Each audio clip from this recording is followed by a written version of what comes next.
think make an MV for Shaggy D? So that time, Napilis mo dun. ano yun? Let's go. I'm super excited to watch it. We're already 22 hours late.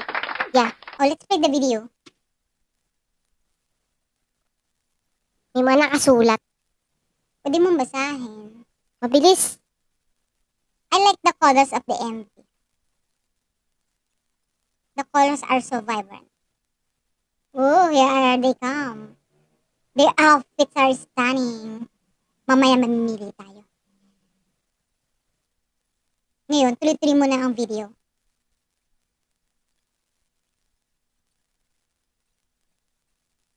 Shaggy, shop. Ay, di ako kakapta. Di ko mapigilan.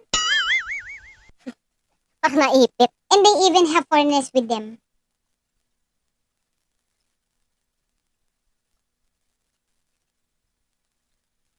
Na dance. Di ko mapigilan. Sorry. Do you? Now do your dance. Ay. Grabe, kanta talaga. Oh. And Joanna was so cool while rapping. Oh, even though her exposure was short. Hindi ko masyado nakita. Ang bilis. Ang bilis ng pacing ng video na to.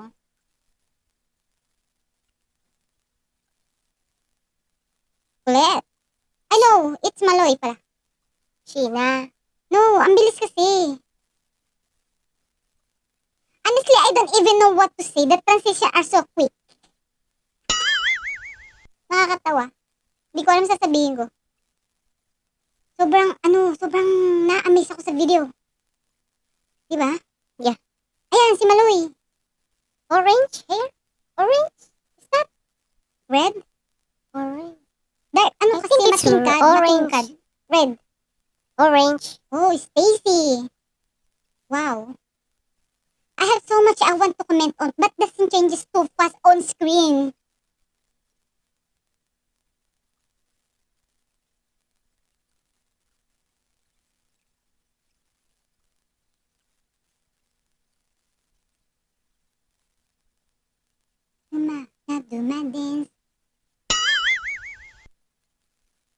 Dance.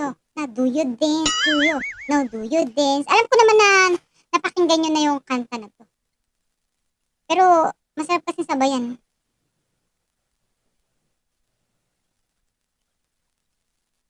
Kiss. Nag-kiss sila. Sino Sa na-kiss? hands lang. Hands lang. Sino? Si Sheena, Hindi ko saka masyado si nakita, Mika. Masyadong mabilis. Nakita mo yun? Linaw na mata mo para sa kanila. Okay, magtututs muna tayo. Kasi sobrang bilis talaga. At marami din naman akong naipon na sa utak ko na Ako muna. sasabihin. Sige, mauna ka. Makakagayahin mo ako eh. Hindi ako manggagaya. Shucks. Yun naman sasabi. Tapos na siya, shucks ko yung sinabi. Shucks. Shucks Hindi. lang. Honestly, I wasn't even expecting na magkakaroon ng MB ang Oh. Shaggy D. Like, alam mo yung feeling na you're just casually manifesting na sana magkaroon siya ng MB. Tapos, out of nowhere, boom! Diba? Here it is, finally, diba? As in, grabe, I'm living for this moment. Tapos, hello, they film it outdoors pa. Everything was so vibrant. Every color was popping. Parang visual buffet sa mata. The styling was on point. The vibe was immaculate. At hindi lang yun. Ang dami-dami pa nilang kasama. It's giving grand production meets Barkada road trip energy. Squad goals talaga. And can we just take a moment to appreciate how they showcase Pinoy culture in this MB? Like, unang-una, the song itself is inspired by a traditional larong Pinoy. And the way they incorporated it visually, it's giving. This is the Philippines. This is P-pop. The pride, the color, the energy, lahat nandito. And let's not forget, every single one of them look absolutely stunning here. As in, walang mintis. Their visuals were serving beauty and confidence. and that super astig aura. And can we talk about how they even featured Bini Cosmetics in the MV? Nakita mo? Quick lang siya eh.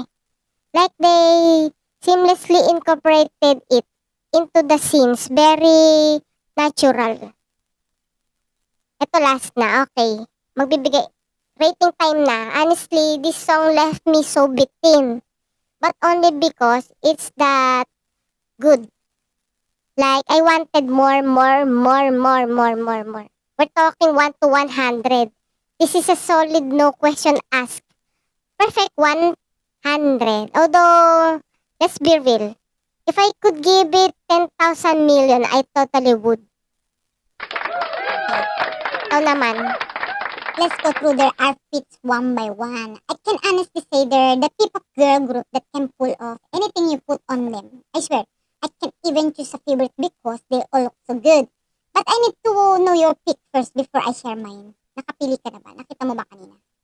Lahat I-post ng mo dyan sa pinakaunahan. napakahirap. So hard to Okay. choose. Bago ka, Ah. mamili ka na, titigan mo muna sila. Para susunod ko na muna yung comment ko or my thoughts about Maloy's hair. Absolutely love it. Stacy and Joanna wearing caps dyan. Gwen went blonde, no? Mika had a mix of black and red that gave it brownish. Si Gwen nung nag-perform siya ng Shaggy doon sa isa natin pinanood, naka-blonde na nga pala siya, naalala. Ayan, si Brownish parang brownish yung kay Sheena. Correct me if I'm wrong. Tingnan mo nga. Mayroon siyang extension. Okay. Hair extension. Now moving to the MB na, no? It fits the song perfectly. They're on the street with the colorful graffiti all around. And, nakalimutan ko, Aya. Sorry, I almost forgot. She had her hair in, braids ang hair naman na inayos ni Aya sa kanya. The MB was so grand and fun. At the end, they were talking and laughing. It was so cute, like kids playing around. Sheena was the one left at the end, closing the song. Whoever came up with the idea was brilliant. Overall, I enjoy it so much. Perfect rating. You already know. And, chose. Okay. Nakapamili na ako. Ang napili ko ay drum rolls. Kay Colette. Oh, Colette. Gusto ko yung color ng pants ni Colette. Yun lang. Yun ang masasabi ko. And, Lahat. overall naman kay, hindi, kailangan lang pili lang. Sa outfit lang Mahirap. naman. So Si hard Colette. to pick. I chose Aya. Okay, ay.